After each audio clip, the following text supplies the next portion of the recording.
Media semua yang sangat kami banggakan. Perkenalkan, nama saya Fatima Azahra.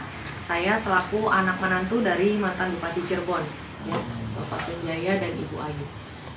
Ini adik kami tercinta, namanya Ramadhani Purwadisastra. ya, dan ini ada suami saya selaku anak pertama dari mantan Bupati Cirebon, yaitu Mas Satria. Satria Robi Saputra. Apa yang membuat akhirnya Mbak angkat bicara? Sebenarnya gini ya, saya mewakili keluarga. Kenapa terus memberikan klarifikasi, meluruskan berita, karena sudah terlalu jauh ya beritanya, terlalu simpang siur dan menyebabkan banyak terganggu dalam kehidupan sehari-hari. Gitu. Apa yang membuat terganggu? Dari mulai teror sosial media, terus kadang kalau di jalan, kalau lagi ke mall atau lagi keluar rumah gitu, kadang ditanyain gitu, ini anak mantan Bupati Cirebon ya gitu. Kalau di tahun 2016 sendiri itu gimana, Mas Ramadan ini terlibat nggak sih sebenarnya itu? Mungkin bisa jawab langsung. Jadi saya perjelas sedikit. Saya itu kelahiran 2004 bulan Oktober tanggal 15 dan kejadian itu 2016. Berarti pada saat itu saya tuh umurnya masih sekitar 11 tahun. Saya masih di bangku 5 SD. Jadi kalau saya dibilang terlibat kasus ini sangat-sangat tidak mungkin gitu. Karena pada saat itu saya masih duduk di bangku 5 SD seperti itu. Nah, ini kenapa akhirnya dikait-kaitkan ini? Sebenarnya sempat mengira-ngira nggak sih apa penyebabnya gitu? Kalau kami itu pertamanya bukan nggak mau tahu berita ini ya, tapi memang karena film ini baru naik, memang baru ramai juga di kota Cirebon dan di Kabupaten Cirebon. Dan kebetulan adik kami ini namanya Ramadhani Purwadisastra, tapi netizen pengennya dipanggilnya Dani, padahal aslinya namanya Rama panggilannya gitu. Dan kebetulan suami saya juga nanti mungkin menyampaikan setelah penuduhan kepada Rama ini tidak terbukti, netizen mencari-cari lagi nih bulan-bulanannya, yaitu suami saya mungkin bisa memberikan keterangannya. Ya, gimana? Terima kasih kepada rekan-rekan media. Sebelumnya nama saya adalah Satria Robi Saputra. Saya adalah kakak sulung, kakak pertama daripada Ramadhani Purwadisastra. Jadi kenapa mungkin hal-hal ini bisa dikait-kaitkan? Yang pertama tadi mungkin ada kemiripan nama. Yang jelas Rama ini karena tadi disebutnya Ramadhani ya, walaupun secara panggilan memang namanya sebetulnya Rama bukan Dani. Itu kan merupakan salah satu daripada 3 DPO yang disebut-sebut atau yang sudah dirilis oleh kepolisian Polda Jawa Barat, salah satunya bernama Dani. Dan tentunya tadi sudah dijelaskan juga daripada adik kami bahwa memang Rama ini pada tahun 2016 itu masih duduk di bangku SD begitu. Secara usia yang dirilis oleh dari Polda Jawa Barat itu, setahu kami ada 3 DPO. Yang pertama itu berusia 31 tahun, 30 tahun, dan 29 tahun. Yang tentunya insya Allah adik kami tidak ada kaitan dan sangkut pautnya sama sekali terkait kasus yang menimpa almarhum Vina dan almarhum Eki, seperti itu. Artinya semua ini berawal emang cuma dari nama doang ya? Iya, nama. Iya, betul. Dan itu bukan nama panggilannya Dani itu, jadi panggilannya adalah Rama, bukan Dani. Terus juga karena ada beberapa akun media ya yang di TikTok maupun Instagram itu menggiring opini bahwa Dani ini nih anak pejabat besar gitu loh, anak pejabat petinggi gitu, petinggi di Cirebon. Nah disangkut pautkanlah saya ini kebetulan namanya Dani, terus katanya petinggi di Cirebon disangkut pautin sama mama papa seperti itu. Nggak melaporkan ke netizen ini nggak? Ada niat untuk melaporkan. Kami sih sejauh ini belum melaporkan ya, tapi kami terus mengawasi aja. Karena kan sejujurnya kalau Rama ini kebetulan masih di kuliah ya, belum berumah tangga. Tapi yang kebetulan sangat mengganggu ini kami yang sudah berumah tangga, karena kan jejak digital itu ada ya Mas ya. Jadi kadang kalau kata-kata kasar atau tuduhan-tuduhan yang kira-kira menyakitkan itu, kayaknya kami juga mulai mengawasi gitu, karena kasar sekali kata-katanya, sudah berani untuk mengata-ngatai secara pribadi, keluarga, maupun juga anak-anak kami. Kalau dari Mas Satria sendiri tahun 2016 itu ikut dalam geng motor sih bang, karena kan tuduhannya ke adenya nggak dapet nih ke abang nih. Nah, itu gimana bang? Yang pertama yang harus saya klarifikasi di sini pada rekan-rekan media adalah dari nama ya, karena ini awal mulanya itu kan cocok logi netizen soal nama. Jadi disangkut pautkan dari 3 DP ini, yang satu bernama Peggy, satunya Dani, dan satunya lagi saya lupa namanya siapa ya. Yang jelas itu kan dicocok logikan pertama dari nama. Yang jelas nama saya adalah Satria Robi Saputra, jadi tidak ada kaitannya dengan DPO yang dirilis oleh Polda Jabar, baik Peggy, Dani, dan satunya lagi itu. Terus yang kedua adalah pada saat 2016, posisinya saya pada saat itu masih kuliah di Jakarta, karena saya lahir tahun 97. Pada saat itu mungkin saya umur 19 tahun begitu. Dan itu saya masih kuliah di Jakarta di Universitas Al-Azhar Indonesia.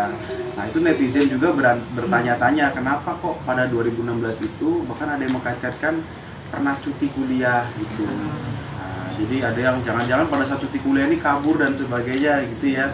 Nah, itu juga saya perjelas lagi, karena pada saat 2016 itu saya dengan istri itu menikah di bulan November tanggal 20 2016. Jadi memang saya mengambil cuti kuliah pada saat itu, bukan dikait-kaitkan dengan adanya pelarian daripada DPO pada saat kasus almarhum Vina dan almarhum Eki, seperti itu.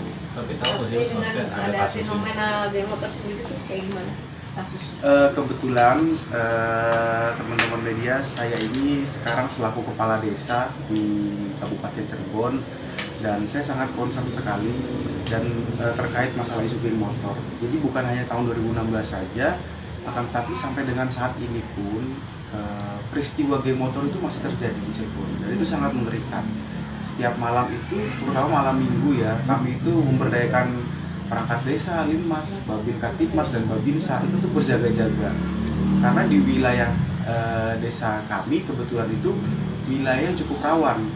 Itu dekat dengan, memang rada jauh dengan kasus kejadian Vina, akan tapi karena wilayahnya itu di wilayah pusat pusat perbelanjaan, pusat ekonomi ya di Cirebon itu sangat rentan sekali.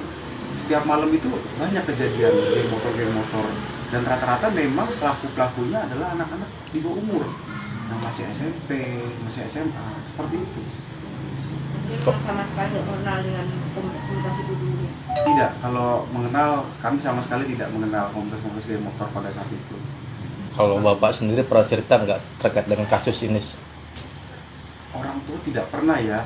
Justru kami pada saat 2016 itu mengetahui kasus Vina itu karena sempat ramai di media yang katanya arwahnya bisa merasuki tubuh seseorang dan menceritakan secara kronologi kematiannya seperti itu. Nah, karena kasus itu pada saat itu kami anggap sudah selesai ya, sudah case close, dan pada saat itu tidak terdengar, kami secara pribadi dan keluarga tidak mendengar bahwa ada kaitannya dengan 3 DPO yang hilang. Jadi pada saat kasus itu sudah divonis dan kami dengar itu seumur hidup ya pelakunya, jadi menurut kami sudah selesai, sudah setimpal dengan apa yang dia lakukan terhadap almarhum Vina dan Eki, seperti itu. Artinya pas kasus dulu emang nggak ada ke bawah ya dari keluarga, cuma karena filmnya ini naik banyak netizen yang Betul. Ya. Dan pada saat itu kami rasa ya, kalau sosial media kan belum seramai sekarang ya Mas ya, tahun 2016 itu. Apalagi kita juga nggak terlalu dengar sih, maksudnya ya sebatas sepintas hanya kasus pembunuhan saja, tapi tidak sampai seperti saat ini ya, semua yang namanya sama, semua yang ciri-cirinya sama. Sampai mungkin nanti teman-teman media bisa lihat telinga suami saya, katanya itu bekas tindik atau apapun, tidak ada. Jadi netizen ini berusaha bagaimana caranya pelaku ini adalah berasal dari keluarga kami. Entah itu tindiknya ada bekas tindik, atau namanya sama, atau katanya juga ganti KTP. Mungkin bisa dicek juga di Dukcapil kalau Rama ini tidak pernah mengganti identitas, suami saya pun, dan adik kami yang ketiga, Reza Prima, juga tidak ada. Jadi benar-benar kita ini kebingungan juga sebetulnya menanggapinya. Cuman jadi bawa santai aja, karena saya yakin lambat laun akan cepat terbukti sih dengan penangkapan ini. Kalau adik yang ketiga ini usianya berapa? Si Reza Reza Prima Prima. mungkin bisa dijawab oleh kakaknya sendiri. Reza Prima itu yang kami perlu perjelas lagi, namanya sebetulnya bukan Prima nama panggilannya ya. Bukan Prima. Namanya Reza Prima Hanjaya, tapi dipanggilnya adalah Reza atau Resya seperti itu ya. Dia itu adik saya yang kedua. Jadi kami ini 4 bersaudara, kami yang sulung, kedua itu perempuan, nah yang ketiga ini laki-laki namanya Reza Prima Hanjaya. Itu kelahiran tahun 2000. Jadi kira-kira usianya tahun ini menginjak 24 tahun seperti itu. Mas, apa ini kan isunya terus rame ya, mengenai anak bupati ini. Ada langkah hukum nggak dari pihak keluarga nih, supaya kan kalau tidak ada langkah yang tegas kan terus-terusan nih diserang keluarga dari mantan bupati yang sebelumnya sempat diucapkan sama Hotman Paris ya Mas. Iya. Ada langkah hukum nggak? Sebetulnya kami secara keluarga belum mengarah kepada langkah hukum. Kalau keluarga ini dalam arti dari orang tua, dari ibu ya. Akan tetapi saya selaku pribadi tentunya mempertimbangkan, karena saya mempunyai seorang anak ya, dan kalau kita menelusuri ke belakang, almarhum Vina ini adalah salah satu korban bullying, yang memang korban bullying dan dia melawan, akhirnya sampai menimbulkan korban jiwa. Dan tentunya kami tidak ingin kejadian ini terjadi kepada anak kami dan tentunya anak-anak yang lain, karena kami khawatir di saat isu ini makin liar dan berkembang, maka anak-anak ya terutama yang mungkin sudah bisa main TikTok atau melihat YouTube, itu suatu saat nanti kan jadi korban bullying juga. Jadi kita ingin men-stop mata rantai korban-korban bullying ini, karena dampak sosialnya sangat luar biasa dan sudah terjadi pada kasus almarhum Vina itu. Di saat dia melawan dan akhirnya terjadilah korban jiwa, bahkan sampai kehilangan nyawa seperti itu. Bang, ini kan Bapak mantan bupati, ada unsur politiknya nggak sih untuk menyerang keluarga Bapak ini, karena kan ini kasus lama terus. Ya tentunya spekulasi-spekulasi seperti itu tentunya ada ya, tapi kita sama-sama melihat dan menimbang bahwa apabila memang kasus ini nanti segera ditemukan DPO-nya, kami berharap insya Allah bisa cepat mereda, dan kebenaran itu kan pasti akan mencari jalannya sendiri. Semoga DPO itu cepat ditemukan dan cepat terkuak juga fakta-faktanya, dan kami dengan keluarga berharap agar dapat menangkis berita-berita hoax yang selama ini berkembang seperti itu. Bang, sebelumnya abang udah pernah dipanggil Polda juga untuk berklarifikasi, Polda atau kepolisian gitu? Sama itu. Kalau untuk saya nggak ada sama sekali. Nggak ada. Kalau abang Belum ada. Tiga belum ada. Iya, belum ada. Dari keluarga belum ada. Tidak ada. Bakal datang ke Polda nggak untuk memberikan keterangan ini bahwa Rama ini nggak terlibat gitu? Kaitannya. Karena memang kami tidak diundang ya. Kami dalam posisi yang siap-siap saja apabila mungkin yang disangkakan netizen itu kalau nggak salah kenapa takut begitu kan. Tadi semalam juga saya udah ngelihat salah satu klarifikasi yang dibilang digadang-gadang sebagai Peggy, yang katanya ternyata orang Cianjur ya. Jadi kami akan membuka pintu seluas-luasnya untuk klarifikasi, dan bahkan apabila memang diperlukan dari pihak kepolisian, kami siap, karena memang pada tahun itu kami tidak ada di sana dan tidak ada sangkut pautnya sama sekali dengan kasus ini seperti itu. Kata-kata netizen yang bikin sakit hati keluarga itu seperti apa sih, mungkin bisa dijawab? Mungkin dari Rama dulu yang disudutkan banget. Sebenarnya kalau untuk saya sendiri nggak apa-apa lah nyerang saya, tapi jangan keluarga saya. Saya tuh sedikit lemah kalau keluarga saya yang diserang. Kalau saya sih kuat-kuat aja gitu, tapi saya kan udah punya keponakan ya sekarang ya. Saya takut gitu kalau keponakan saya merasakan apa yang saya rasakan gitu. Begitu juga untuk orang-orang yang lain gitu.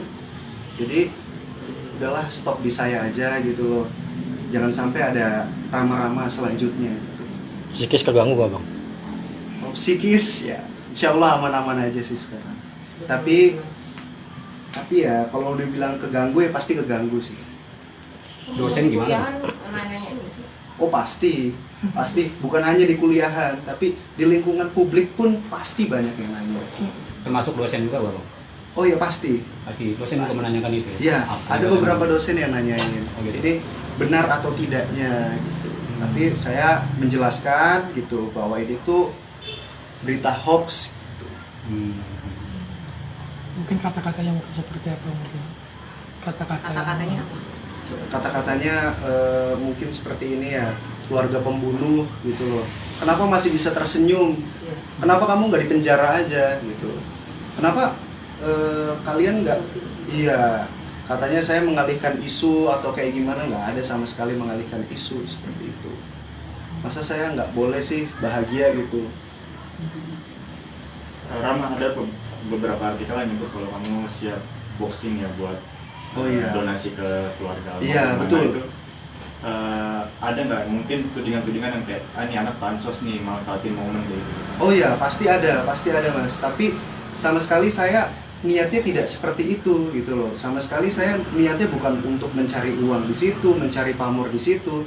Tapi kemarin saya kan memberi keterangan, saya siap membantu dengan cara apapun. Dan kebetulan kemarin influencer boxing itu notice gitu loh, balas lah, ayo boxing aja sama saya seperti itu. Tapi sudah saya DM, sudah saya komunikasikan ke dia, akhirnya dia tidak menjawab apa-apa. Tetapi semalam alhamdulillahnya ada yang siap seperti itu. Mungkin awalnya sendiri kenapa kamu ingin mendonasikan itu untuk almarhum Kimat? Kenapa enggak gitu ya mas ya? Kenapa enggak mendonasikan gitu loh? Kan saya sudah bilang saya akan membantu dengan cara apapun begitu. Misalnya ada fee yang masuk ke saya, ini saya perjelas sedikit nih. Ada fee yang masuk ke saya sekian gitu loh. Kita sebut aja 50 juta. Tuh ya. Saya akan mendonasikan juga uang pribadi saya senilai fee yang sama dengan saya seperti itu. Misalnya 50 juta dari fee, 50 juta dari uang pribadi saya seperti itu. Dan kami sekeluarga pasti patungan gitu. Udah ada upaya. Download Tribun X sekarang. Menghadirkan lokal menjadi Indonesia.